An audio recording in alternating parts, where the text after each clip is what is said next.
আসসালামু আলাইকুম রহমতুল্লাহ। আজ ঈদের দিন। আমি ঈদের সালাত আদায় করার উদ্দেশ্যে প্রস্তুত হচ্ছিলাম। তা আম্মুকে সালাম দেওয়ার সময় আম্মু মা ছেলের ভালোবাসা এটা প্রত্যেকটা ঈদেই আমরা করে থাকি। এটা এক ধরনের কি বলবো মায়া মমতা বিনিময়। এখানে আমার চাচার কবর, আমার ছোট চাচা। অকাল মৃত্যু বলবো না, তবে এত তাড়াতাড়ি অনেক তাড়াতাড়ি আল্লাহ ওনাকে নিয়ে গেছেন। আমার বাবার অনেক ছোট, উনি মারা গিয়েছেন।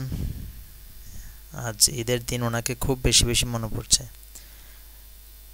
তো হাঁটতে হাঁটতে চলে আসলাম আমাদের গ্রামের যে মসজিদ, আমাদের পাড়ার যে মসজিদ অ্যাকচুয়ালি, ওই মসজিদে। এটা হলো আমাদের মসজিদ, এর পাশে একটা পুকুর আছে, পুকুরের পাশে আমার দাদার কবর অবস্থিত। তো এসে দেখলাম মসজিদে একদম ফাঁকা, কেউ নেই, একদমই ফাঁকা মসজিদ, কেউ ছিল না আমি যখন এসেছিলাম।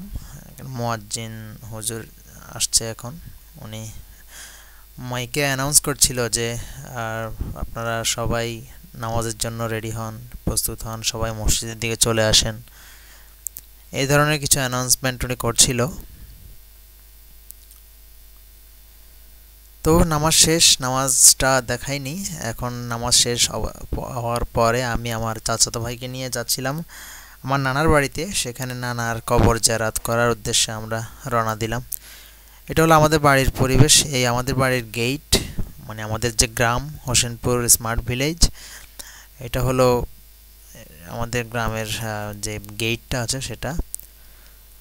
তো আমরা অটোরিকশার যোগে যাচ্ছি নানার বাড়ির দিকে। নানার বাড়িতে, আমার দাদার বাড়ি থেকে নানার বাড়িতে যেতে খুব একটা বেশি সময় লাগে না, অল্প কিছু সময় লাগে। যেমন 10 মিনিট, খুব ফাস্ট চালিয়ে গেলে 5 মিনিটের মতো লাগবে। কিন্তু অটোরিকশা মাঝে লোক নেই, প্যাসেঞ্জার নেই, যার কারণে অনেক সময় বেশি সময় লাগে। এ হলো আমাদের গ্রামের যে সদর রাস্তা, মেন রোড আমরা বলতে পারি, মেন রোড, গ্রামের যে মেন রোড সেটি হলো এটি। খুব সুন্দর সুন্দর মসজিদ হয়েছে আমাদের গ্রামে, দেখতে পাচ্ছেন কত সুন্দর একটা মসজিদ, দেখলেই ভালো লাগে। এগুলো আসলে অনেক সুন্দর মসজিদ।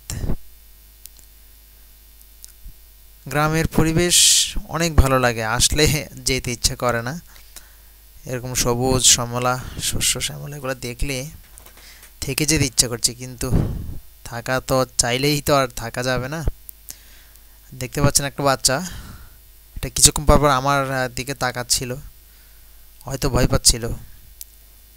বর্তমানে আমরা যেখানে আছি এই জায়গার নাম হলো তেওয়ারীগঞ্জ। এটা একটা ঐতিহাসিক প্লেস। আমি ডেসক্রিপশনে লিখে দিব যে এটার ইতিহাস। এই বাজারের একটা পুরনো ইতিহাস আছে, অনেক পুরনো ইতিহাস। আর একটু পরে আমার নানাদের যে বাজার সেটি অবস্থিত।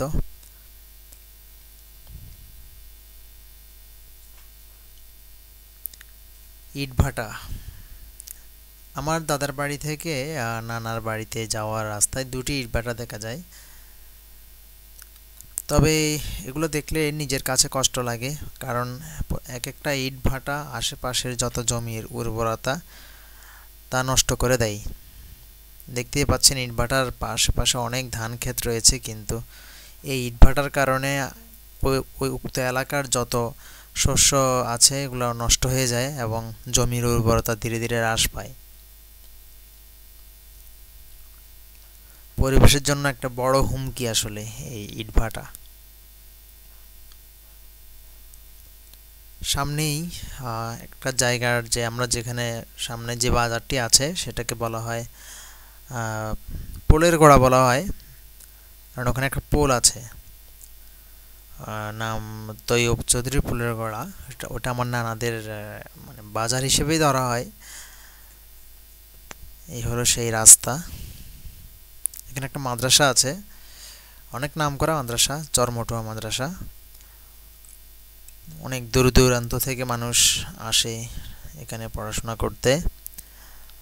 ঈদের দিন বাচ্চারা আনন্দ করছে। যদিও দেখতে পেলেন গ্রামে এই জিনিসটা খুবই খারাপ লাগে আমার, জুয়া খেলা। ঈদের দিন বাচ্চারা সালামি নেয়, এসে এই জুয়াতে, এটাকে হারু বলে, হারু, এটা থ্রো করে, চাকাটা চাকতি একটা নির্দিষ্ট জায়গায় পড়লে তখন এটার উপরে ডাবল টাকা দিয়ে দেওয়া হয়। এটা খুবই খারাপ যুব সমাজের জন্য। ওদের একটা স্কুল দেখতে পাচ্ছেন, এই স্কুলটার নাম হলো পুলেরগড়া স্কুল। এখানে আমার আঙ্কেল এখানে হেডমাস্টার হিসেবে দায়িত্বরত আছেন। এ হলো আমার নানার বাড়ির রাস্তা, আমার নানার বাড়ির ভিতরের রাস্তা। এটা পুরোটাই একটা বাড়ি নামে পরিচিত, পঞ্চায়েত বাড়ি। বাড়িতে ঢুকলাম, এটা আমার নানাদের ঘর। এটা হলো আমার মামাতো ভাই, আমাদেরকে দেখে অবাক। কবর জেরাত শেষ, আমরা আবার ফিরে যাচ্ছি আমাদের গ্রামে। অনেক কিছু আসলে দেখাইনি, কারণ ব্লগিং জিনিসটার সাথে আমি তেমন একটা ইউজড ছিলাম না। আস্তে আস্তে হয়তো অভ্যস্ত হয়ে যাব ইনশাল্লাহ। প্রথম প্রথম একটু ভিডিও কোয়ালিটি একটু লেস হবেই, আপনারা এটা ক্ষমার সুন্দর দৃষ্টিতে দেখবেন। এই ভিডিওটা এভাবে করার কারণ হলো গ্রামের রাস্তাগুলোতে কিছু যে ভাঙা রাস্তাগুলো আছে, ওখানে বলতে বসলে কী পরিমাণ ঝাঁকি, সেটা আপনাদেরকে বোঝানোর জন্য আসলে এভাবে ভিডিওটা করেছিলাম। দেখেন আমি কিভাবে আমার ক্যামেরা মুভ হচ্ছে। রিক্সাওয়ালা এই ভাঙাচোরার মধ্যে খুব জোরে চালিয়ে যাচ্ছিল। সবাইকে ধন্যবাদ এতক্ষণ কষ্ট করে দেখার জন্য। আসসালামু আলাইকুম রহমতুল্লাহ।